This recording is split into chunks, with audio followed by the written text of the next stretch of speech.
ஆன்மீகம் சார்ந்த சபைகள் அல்லது அமைப்புகளை தவிர சமூகம் சார்ந்து, அரசியல் சார்ந்து, கலை இலக்கியம் சார்ந்த அந்த மாதிரி விஷயங்கள் எல்லாம் அமைப்புகள் வந்து ரொம்ப ரொம்ப குறைவு.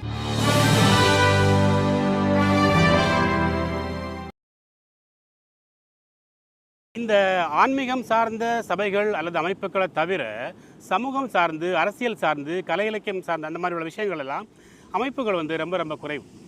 உதாரணத்துக்கு இந்த அரசியலை பொறுத்தளவில் கூட அரசியல் எவ்வளவு முக்கியம் அப்படின்னு உள்ளது நம்ம எல்லாருக்குமே தெரியும். ஆனால் அரசியல் சார்ந்து நம்முடைய திரு அவையில் இதுக்குன்னு இதுவரைக்கும் எந்த அமைப்புகளும் இல்லை அப்படின்னு தான் நான் வந்து கருதுகிறேன். எப்போது ஒரு தேர்தல் வரும்போது அல்லது ஏதாவது ஒரு தேவை வரும்போது மட்டும் ஏதாவது ஒரு கருத்தரங்கை வந்து நம்ம வந்து நடத்துகிறோம். இது மட்டும் சமூகத்தில் உள்ள அரசியலை மாற்றுமா இல்லது பொதுநிலையினுடைய அந்த மக்களுடைய அரசியல் களத்தை வந்து மாற்றுமான்னு கேட்டால் கண்டிப்பாக வந்து முடியாது.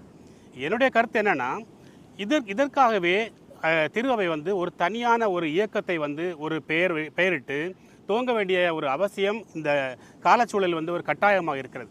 இது வருடம் முழுக்க இயங்கக்கூடிய ஒரு அமைப்பாக இருக்கணும். ஒவ்வொரு ஊர்களிலிருந்தும் குறைந்தபட்சம் ஒரு 10 ஆண்கள், ஒரு 10 பெண்களை வந்து தேர்வு செய்யணும். இந்த தேர்வுன்னு வரும்போது இதுவும் கடமைக்கான தேர்வல்ல.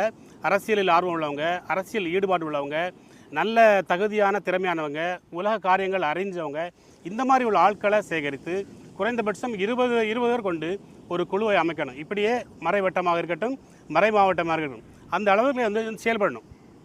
தொடர்ச்சியாக இவங்க வந்து அரசியல் சார்ந்த விவாதங்களை பண்ணணும், அரசியல் சார்ந்த கருத்தரங்குகள் நடத்தணும். மக்களுக்கு வந்து ஒரு சரியான அரசியல் பற்றிய ஒரு புரிதலை கொண்டு சேர்க்கணும்னா நிச்சயமாக இது போன்ற இயக்கங்கள் வந்து பயன்படும் அப்படின்னு நினைக்கிறேன்.